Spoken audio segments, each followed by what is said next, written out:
Hi friends, welcome back. खबर है Canada planning to replace Indian to Ukrainian after Jagmeet Singh popularity rises. क्या मतलब? Replace Indian to Ukrainian, India to Ukraine की Indian to Ukrainian, समझ नहीं आया। और जगमीत सिंह की पॉपुलैरिटी राइज कहाँ से हुई और कब हुई ये भी पता चले जरा। तो चलो वीडियो शूट। जगमीत सिंह कौन है? जो उन्हीं का वहाँ पे वो उस पार्टी का है, लीडर है। अच्छा, वो उसकी पॉपुलैरिटी राइज हो रही है, वो भी कनाडा के अंदर। कहाँ पॉपुलैरिटी राइज हो रही है ये भी समझ नहीं आया। तो चलो वीडियो शुरू करते हैं। वीडियो शुरू करने से पहले अगर आप चैनल पर नए हो और आपने अभी तक सब्सक्राइब नहीं किया तो जल्दी से पहले सब्सक्राइब के बटन और बेल आइकन को क्लिक कर लो ताकि आपको हमारे सारे न्यू वीडियोस के नोटिफिकेशन मिल जाए जैसे हम अपलोड करें। अगर आपको वीडियो पसंद आता है प्लीज लाइक एंड शेयर। चलिए शुरू करते हैं। आपके सामने तस्वीरें चल रही हैं यूक्रेन के राष्ट्रपति की, जो इन दिनों कनाडा के प्रधानमंत्री से मिलने के लिए स्पेशल कनाडा पहुंचे और कनाडा के प्रधानमंत्री उनको लेने के लिए खुद एयरपोर्ट पहुंचे। दोस्तों, खास बात यह है कि ये विजिट जेलेंस्की की प्लान नहीं थी, अनप्लान्ड विजिट के तौर पर ये कनाडा के अंदर पहुंचे हैं। और ये विजिट के चलते कनाडा और यूक्रेन संदेश दे रहे हैं भारत की कम्युनिटी को कि आपके ऑप्शन को रिप्लेस किया जा रहा है। अगर भारत के लोग कनाडा नहीं आएंगे तो किसी और देश के लोग आ जाएंगे। ले लो। कितने लोग यूक्रेन के कनाडा के अंदर रहते हैं और रशिया यूक्रेन की वॉर के बाद कनाडा किस तरीके से यूक्रेनियन लोगों का घर बनता जा रहा है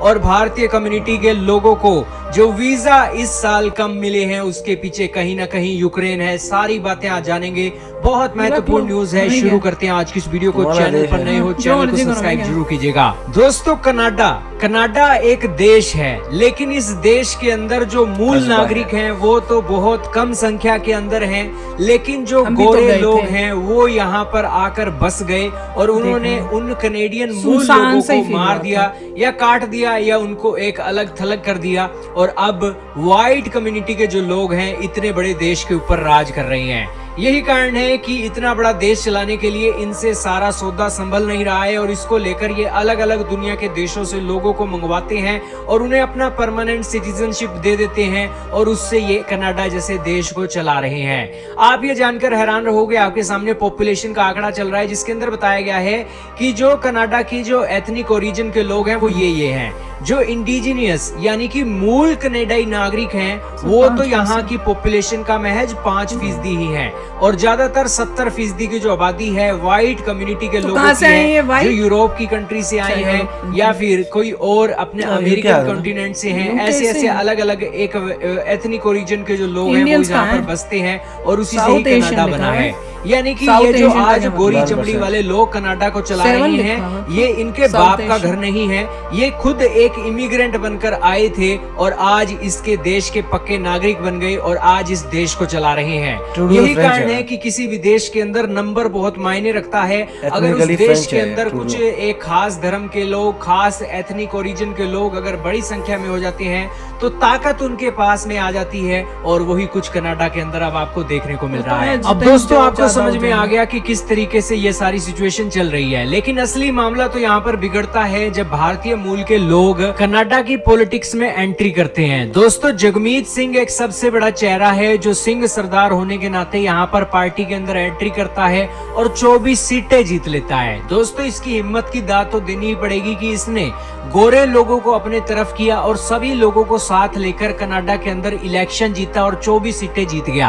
अब ये 24 सीटें जीता तो जस्टिन ट्रूडो और जो ओपोजिशन पार्टी के ऑफिशियल थे उनकी सीटें इन्होंने एक खा ली।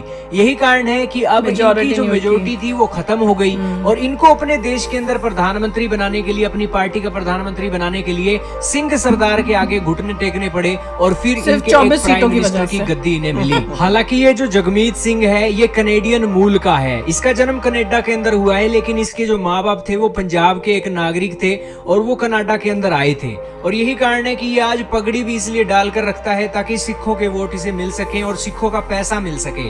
दोस्तों, सिंह सरदार जो है कनाडा के बड़े बड़े बिजनेस के अंदर एंट्री किए हुए हैं। कनाडा के अंदर जो कंस्ट्रक्शन का वर्क है, वेयर हाउस का वर्क है, ट्रकिंग का काम है, ट्रक के ड्राइवर आप देख लो, सारों के सारे जो मेजोरिटी में जहां पर पैसा है वहां पर सिंह सरदार घुसे हुए हैं। और यही कारण है कि जगमीत सिंह को सिंह सरदार फुल पैसा देते हैं और यही कारण है कि उनकी पार्टी के अंदर सिंह सरदार बढ़ रहे हैं और जहां पर पैसा होता है वहीं पर लीडर लीडर भी खड़े हो जाते हैं। यही कारण है कि कनाडा के प्राइम मिनिस्टर को फिक्र पड़ा हुआ है कि यार इनकी तो अभी मेजोरिटी नहीं आई है, इन्होंने देश के अंदर बड़े बड़े कामों में हाथ डाला और वहां पर ये कामयाब हो गए और उसी के चलते पैसे का इस्तेमाल करके अब ये पॉलिटिक्स पावर के अंदर आ रहे हैं। तो इनकी छवि अगर हमने खराब नहीं की जनता के अंदर तो इसको लेकर हमें इसका एक बड़ा हर्जाना ये देखने को मिलेगा कि हमारी जो एक सत्ता है, प्राइम मिनिस्टर की जो गद्दी है, वो भी ये लेकर जाते रहेंगे। और यही होता हुआ भी दिखाई दे रहा है। आपके सामने एक आर्टिकल चल रहा है, हाल ही में कनाडा लोगों के ऊपर एक सर्वे किया गया जिसके अंदर पूछा गया कि आप देश का प्रधानमंत्री किसे देखना चाहते हो।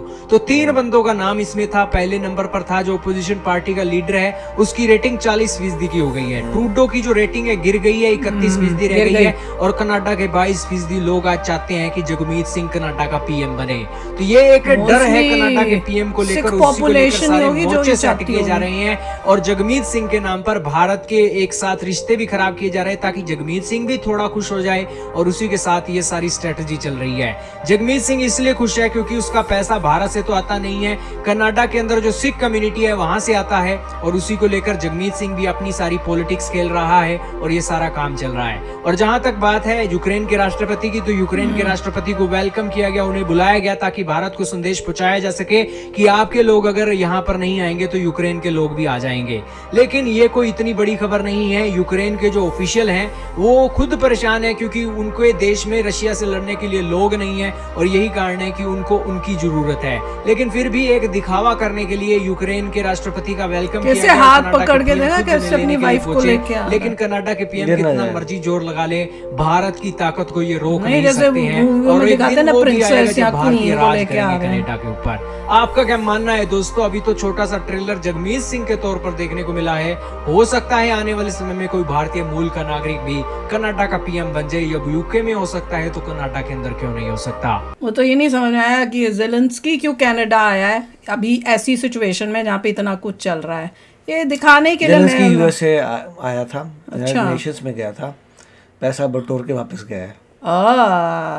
उसको थोड़ा रिपब्लिकन्स ने मना कर दिया मगर कुछ तो पैसा मिला है तो पैसा बटोर के गया है और उसका यही पर्पस था। पर ये कहाँ, अभी तो ये तो लग रहा था कनाडा भी गया लगता है। हो सकता है कनाडा पे गया, ऐसा तो यही लग रहा है। मैं तो देख रही थी कैसे अपनी वाइफ को नीचे लेके आ रहा था। यार हम भी प्लेनों में जाते हैं, कितनी सीढ़ियां उतरते हैं, चढ़ते हैं, इंडिया जाना, इधर जाना। हमारे हस्बैंड ने तो कभी हमारा हाथ ऐसे नहीं पकड़ा। बस सब दिखावा है, डिपेंड करता है। अगर आपकी वाइफ स्ट्रांग है, पावरफुल है तो जरूरत नहीं पड़ती। हाँ भैया हम तो बड़े उतर जाती है उसमें, सीढ़ियां उतरने में किसकी हेल्प की है? मैं तो हैरान हो रही थी जिस तरह आते हाथ पकड़ के। ये इनका एक्टिंग बड़ी अच्छी है, कमाल की एक्टिंग। जो भी हम देखे पॉइंट ये है कि वो चाहते हैं कि अब यूक्रेनियंस को लेके आ रहे हैं, श्योर यूक्रेनियंस को लेके आइए। और इंडिया के वीज़ा, मेन इसमें ये था कि इंडिया के वीज़ा को कम कर दिया है, यूक्रेन के वीज़ा बंद कर दो ना। वीज़ा कम क्यों करो, बंद ही कर दो अभी। तुमको अगर इतने वो है और यूक्रेन से ही सारे यूक्रेनियन ही बुला लो तुम। और वैसे भी उनको ज़रूरत भी है ज़्यादा, हमसे ज़्यादा ज़रूरत तो उन्हें है, तो कर रख लो। ठंडा इलाका है, उनकी पॉपुलेशन नहीं आगे बढ़ रही, उनको चाहिए कि बाहर से लोग आए चलाएं। अभी तो वो खास हो सकता है इसी बातचीत के लिए बुलाया हो कि भैया अब अगर इंडिया से और पंगे हो गए तो मजबूरी में कहीं हमको ये ना करना पड़े कि इंडियंस को बैन करें, तो भैया फिर हमारे लोग कहाँ से आएंगे। पर ये है कि यूक्रेन से अगर कोई आएगा भी, इंडिया तो पैसा दे रहा है, स्टूडेंट्स आते हैं पढ़ने के लिए, बहुत खर्च करते हैं। ये यूक्रेनियन जब आएंगे ये कहाँ से इतना पैसा दे के पढ़ने के लिए? थोड़े काम करेंगे, लेबर करेंगे, जो भी करेंगे। मगर पॉइंट यही है कनाडा एक समय पे अच्छा हुआ करता था, अब ये सब पॉलिटिक्स ने कबाड़ा कर दिया। बहुत कबाड़ा। कहाँ पहले और अच्छा उसका कूल गोइंग कंट्री थी, कोई लड़ाई झगड़ा नहीं, अपने मजे करो, ठीक ठाक रहते थे। अब जो है लग रहा है कि ये प्राइम मिनिस्टर ने, क्योंकि प्राइम मिनिस्टर पॉपुलर नहीं हो पाया, साथ में उसको अलायंसेस बनाने पड़े, तो यहाँ पे गलतियां कर रहा है बंदा। नहीं, और साथ में रॉन्ग डिसीजंस लिए जिसमें गलत लोगों को सिटीजनशिप तुमने देते गए, उस वजह से ये असर जो है, ये जो उसका जो रिजल्ट है ना, वो अब दिख रहा है इनको कि देखो कितने सालों पहले तुमने बिना चेक किए लोगों को लेते गए। इंडिया वार्निंग देता जा रहा है कि भाई गलत लोग हैं, पर तुम रखी जा रहे हो, उनको पूरा सपोर्ट दे रहे हो। और वो उसका नतीजा अब ये है कि कंट्री डूबने वाली है भाई, जिस तरह से चल रहा है। तो बाकी भी धीरे धीरे बाकी कंट्रीज भी इनसे पीछे हो जाएंगी कि भैया हमें इनके लफड़ों में नहीं पड़ना है, क्योंकि प्रूफ तो है नहीं। और प्रूफ हो भी, मैं कह रही हूँ, कौन कंट्री जो है वो एक्शन नहीं लेती जब ऐसी सिचुएशन होगी। इंडिया ने जो एक्शन लिया वो कोई और कंट्री होती उसने भी यही लेना था। पीछे हिस्ट्री देखो, सब कंट्रियों ने किया हुआ ऐसे काम। तो वैसे मुझे तो समझ नहीं आ रही जो इसको इतना बात का जो है ना बतंगड़ बनाया जा रहा है। तो चलो शेयर करना अपने थॉट्स, चलते हैं, मिलेंगे नेक्स्ट वीडियो में बहुत ही जल्द। Till then take care and bye bye. तो अगर आप मेरे इस चैनल पे नए हो तो जल्दी से सब्सक्राइब के बटन को हिट करो और बेल आइकन को क्लिक करो, ताकि आपको मेरा जब नया वीडियो मैं लगाऊं आपको उसके बारे में जल्दी से पता चल जाए।